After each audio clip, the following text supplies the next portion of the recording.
Je m'appelle Gabriel, tous les pronoms me vont et je suis une personne non binaire.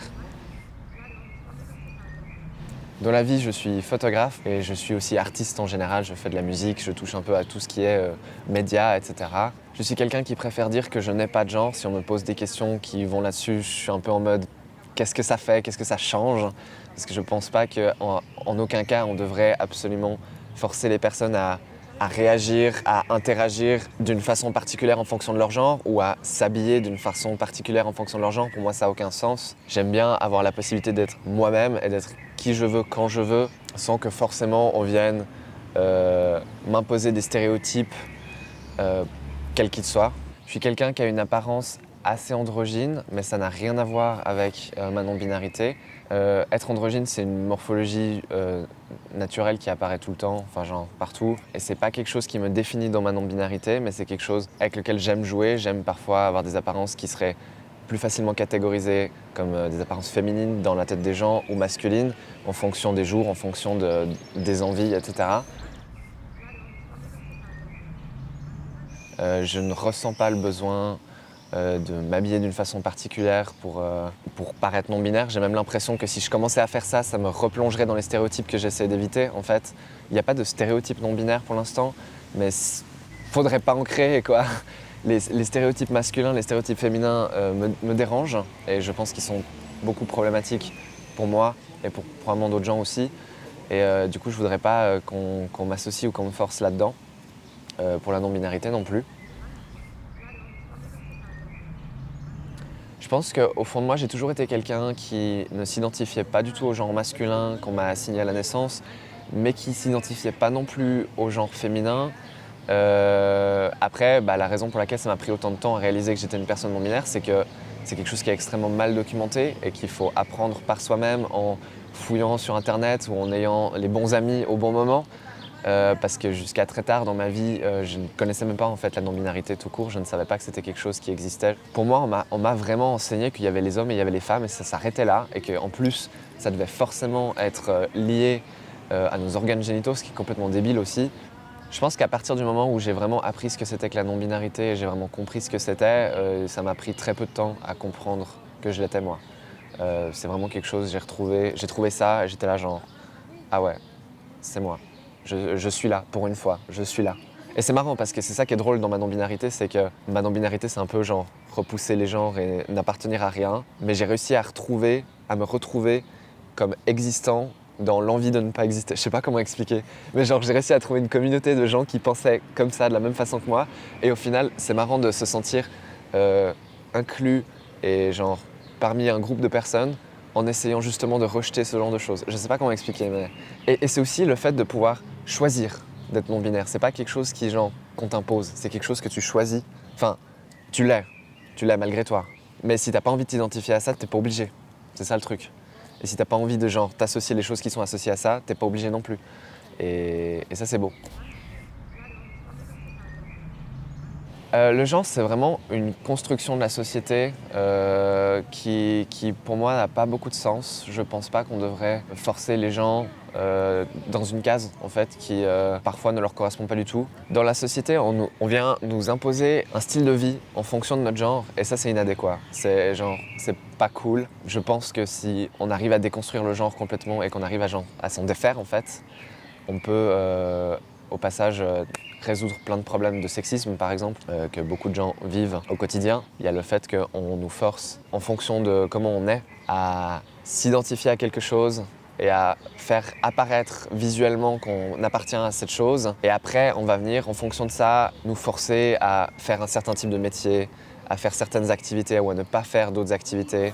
On va aussi venir nous imposer une façon de se comporter. Et tout ça, je trouve bien sûr que ça va pas. Même si c'est ok d'avoir envie de ressembler à un ensemble, je sais pas, par exemple de vouloir ressembler aux femmes, de vouloir ressembler aux hommes, c'est vraiment fermé comme système en fait. C'est vraiment masculin-féminin et ça s'arrête là.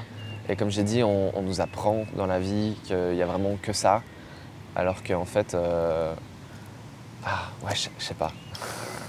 C'est juste nul.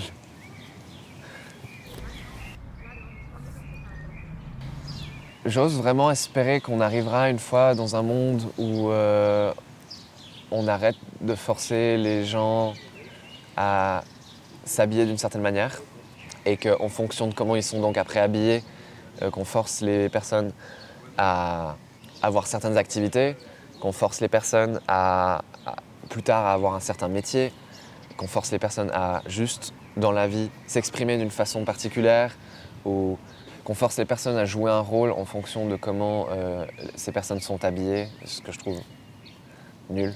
Genre juste un truc bête, mais le bleu pour les garçons, les roses pour les filles, je trouve que ça peut être plus marrant de juste laisser les enfants choisir ce qu'elles ont envie de porter quand elles sont dans le magasin avec leurs parents, parce qu'en plus c'est très marrant, parce qu'on se rend compte d'amis et de connaissances qui ont des enfants en bas âge actuellement, que si ces personnes laissent leurs enfants s'habiller un peu comme elles ont envie, c'est souvent très marrant parce que les enfants ils se focalisent, ils n'ont pas ces stéréotypes intégrés en eux encore à ces âges-là, et du coup elles vont juste se focaliser sur porter des trucs sympas et marrants qui leur plaisent, des trucs un peu colorés, etc.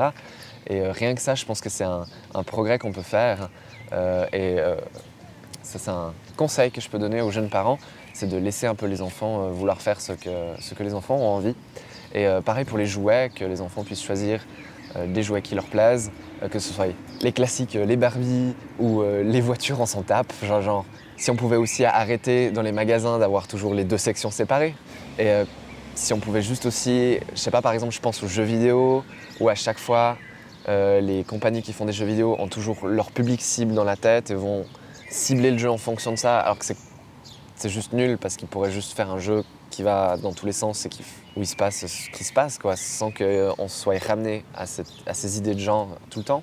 Je pense qu'il y a une partie dans le médical où c'est peut-être important de connaître pas le genre de la personne, mais comment ça se passe au niveau des hormones, par exemple, en fonction des prescriptions médicamenteuses. Et là, voilà, c'est une histoire de genre dossier médical où ça devrait rester là-dedans et ça devrait pas être décrit comme des genres, ça devrait plutôt être décrit comme j'y connais pas tant que ça, mais genre telle personne aurait besoin plutôt de ce genre spécifique de médication en cas de, etc., en fonction des hormones, etc., parce qu'il y a des différences entre certaines personnes.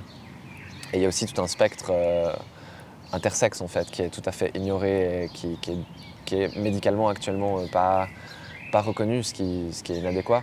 Ce serait bien que dans un futur proche, dans toute l'administratif, etc., on arrête de toujours ramener la personne à son genre, de commencer les mails.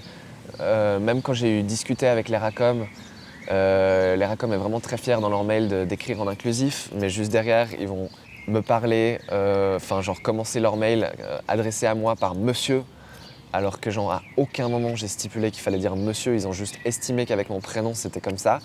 Et je suis là, non, c'est nul, ça sert à rien. Et c'est encore plus problématique dans le cas de madame, puisque quand les gens s'adressent à madame, ils ont très souvent plein de pensées sexistes qui sont associées à ça, surtout si c'est des hommes plus âgés. Et ce serait bien qu'on arrête complètement de mentionner le genre des personnes quand on leur parle, quand on agit envers elles, quand on s'adresse aux personnes. Je pense qu'on pourrait complètement arrêter de mentionner le genre tant que les personnes n'ont pas explicitement exprimé qu'elles voulaient être genrées d'une certaine façon. Voilà. Je trouve que c'est assez chiant que sur mon SwissPass, il y ait la lettre M qui me dérange et qui n'a juste pas lieu d'être en fait. Je ne comprends pas où est l'intérêt d'avoir ce genre d'informations sur une carte d'identité ou un abonnement de train en l'occurrence, qui est encore pire. Je sais pas, c'est une anecdote un peu marrante, mais c'est assez drôle. Moi, ça m'arrive quand même très souvent que les gens me disent madame. Et à chaque fois qu'on me dit madame, après les gens se forcent à s'excuser en me disant « Oh, je suis vraiment désolé d'avoir dit madame, etc. etc. » Et dans mon cas, en tout cas, c'est vraiment pas un souci. Les gens peuvent se tromper. Moi, j'ai jamais ressenti le besoin de corriger les gens là-dessus, en fait. Mais les gens vont se corriger tout seuls. Et souvent, c'est très chou et c'est très bienveillant. Et ça me fait toujours un peu rire et un peu sourire. Et je pense que c'est un truc qui me plaît dans ma non-binarité, c'est le fait que pas tout le monde me perçoit directement comme un homme et c'est agréable. Après, si c'est pour me percevoir que comme une femme, ça va pas non plus. Mais c'est pas le cas. J'aime bien quand les gens sont un peu confus. Et l'idéal, ce serait que les gens soient renseignés pour savoir qu'il n'y a pas que des messieurs et des madames. Comme ça, les gens ne seraient pas confus et les gens comprendraient tout de suite. Et ça, ce serait formidable.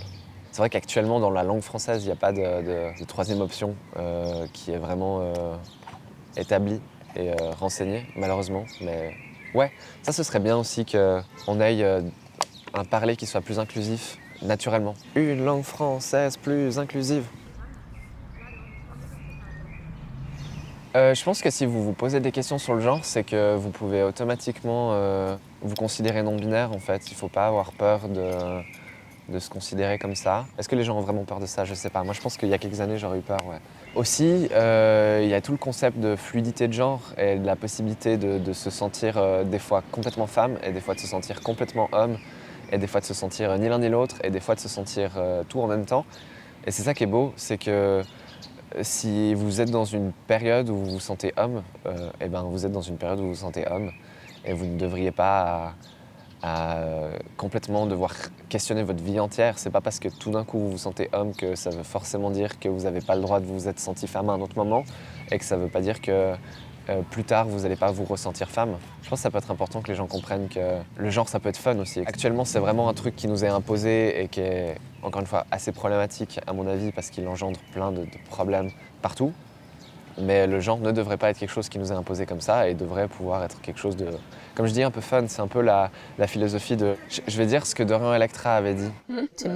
Pour moi, le genre, c'est plus une humeur, un parfum, une vibe qu'on choisit pour la journée. Je peux, si j'ai envie, choisir mon genre et m'habiller en fonction de mon genre ou pas forcément aussi. Hein. On peut très bien avoir une apparence qui serait décrite comme étant une apparence de femme, mais vouloir tout à fait être genré au masculin, au passage. Hein. C'est vraiment comme vous voulez. Voilà, merci beaucoup, à bientôt.